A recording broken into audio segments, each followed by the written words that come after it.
Hey, Janice. Sydney? Today we're going to talk about what is house poor. So, listeners, are you familiar with the term house poor? Well, one study says that as many as 35% of Americans are technically house poor. That seems like a lot to me. That sounds like a lot. So that sounds bad, and it probably is bad. So if you're a homeowner looking to buy, let's figure out how to avoid this. Yeah. Great plan. So today let's cover what is the definition of house poor, why does it happen, the impact of being house poor, and then what you can do. And lastly, we'll talk about how to avoid becoming house poor in the first place, as opposed to what to do if it does happen. So make sure you stick around to hear that. Don't forget to go online, anthonyspark.com/join. Get on the list for new book. Cool. Let's get started. Definition of house poor. So this is from, I forgot where I looked this up, some definition site on Google. A person who spends a large proportion of his or her total income on home ownership, including mortgage payments, property tax, maintenance, and utilities. House poor individuals are short of cash for discretionary items and tend to have trouble meeting other financial obligations. The bottom line is you're spending way too much of a percentage of your income on housing. So that's what house poor is. I don't think there's a precise number. I know there's a lot of rule of thumbs, like anything over 40% is too much. But if you just feel like you don't have enough money to live your life in other areas, and you feel like a lot of your money is going into your home, your mortgage, your maintenance, I think you could safely describe yourself as being house poor. Yeah. Oh, absolutely. I mean, if you're saying, well, we got to cut back on the groceries and this and this and this, but we have to pay for right. But you got to pay for that's house poor. Well, the mortgage is coming up. Nobody buy a thing. That to me sounds house poor. But why does it happen? So why? Your income could drop. So maybe you did buy a house that fit in your parameters, but you had a change of job or you had a change of income, or maybe originally you had two incomes. And now you have one because maybe one parent now decided to stay at home. Again, laid off. There's so many different ways that the fluctuations from the first time. Maybe, though, you bought too much house to begin with if you had to rely on both people in the house or one person in the house making that amount. So, and we'll cover that. Yeah, I'll go more into more detail on that at the end when we talk about how to avoid this. Yes. But good points. So next, what is the impact of being house poor? How does that affect you and your family? So it's actually demonstrably physically and mentally draining. Yeah. So imagine the anxiety, sort of almost ongoing and nonstop anxiety of knowing that your home expenses are ruling your life, right? Yep. I mean, they happen every month. I mean, you have to pay your mortgage. You know it's coming. It isn't like you can forget about it. It's not just that. I mean, you're living in it, right? There's almost no escape from it. I guess if you have a stressful job, at least when you come home, you don't think about it. I'm just coming up with some examples here. But if your home is the cause of your stress, and that's where you sleep, eat, raise your kids, just, everything, that sounds terrible. Some people work from their homes. So that's one more thing that's dependent on this. So yeah, I mean, in general, you're going to feel stress when you feel out of control of your finances. But yeah, just piling on top of that, if it's where you live, that's just not great. It's not good.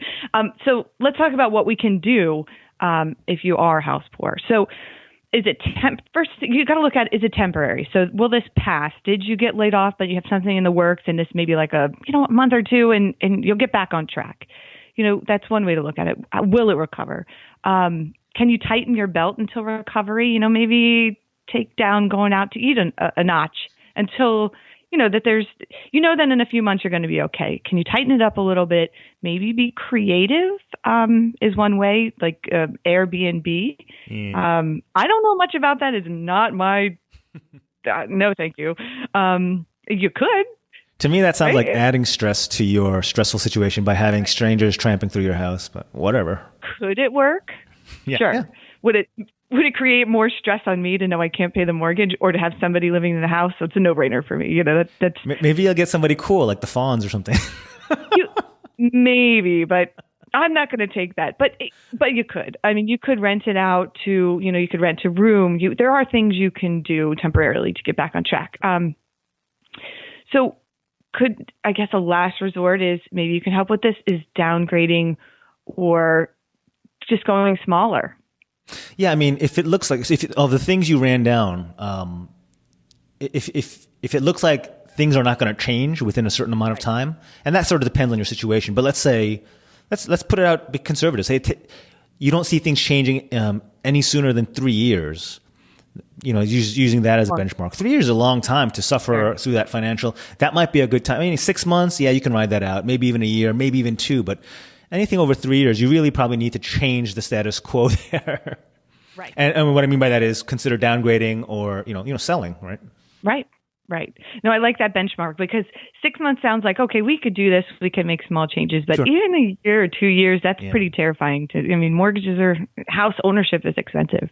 But be aware, this is a last resort because selling any conveyance or transaction with real estate has huge transactional costs. The 6% for the brokers, the title fees, the transfer taxes, just even the moving costs and the headache of all that, movers, that's money that's gone, right? That's a transaction cost. And if you're doing this every 2 or 3 years or sooner than you expected, any quote unquote profit you made on your house, that's gone, Right.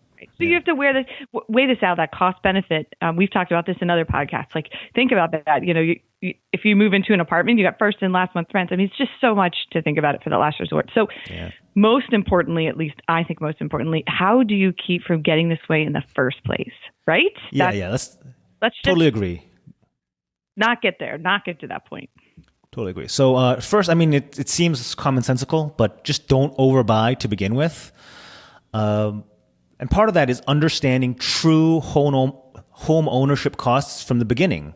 A lot of people, unfortunately, buy right up to their max financial capable limit without thinking about, okay, I've spent to my last dollar to buy my dream home, but the minute the roof has a problem, or you forgot about snow plowing and landscaping costs, or you forgot about refreshing the water heater every couple of years. I don't know. That's a housing thing I wouldn't really know about. Yeah. But there's all kinds of things that could go wrong.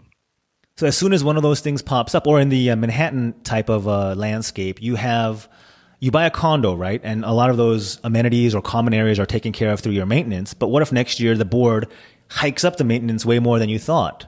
Or what if there's a capital project on the building, which is kind of the equivalent of you in a house fixing your roof? If the building needs to fix its roof, that's a capital project where the building, condo association pays for that, but they spread that cost around to all the owners through something called an assessment. So basically, you have unexpected costs to maintain your house. Doesn't matter where you live. Yep. So another way to avoid this is, we talked about one of the ways it happens is when one of the parents becomes stay at home, or decides to abandon their career for laudable reasons, right? You want to raise your kids. Right.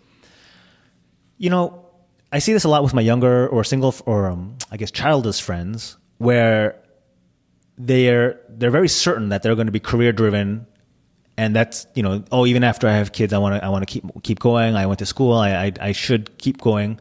And the moment the baby comes out and they see that little kid's, beautiful eyes, forget it. I quit. And here's my 2 minutes notice. My maternity isn't even over yet, but I submit my notice. So, I mean, I'm not saying one's right or wrong. I'm just saying be prepared for that possibility. Oh, guilty right here. Guilty. Yep. Oh, tell us.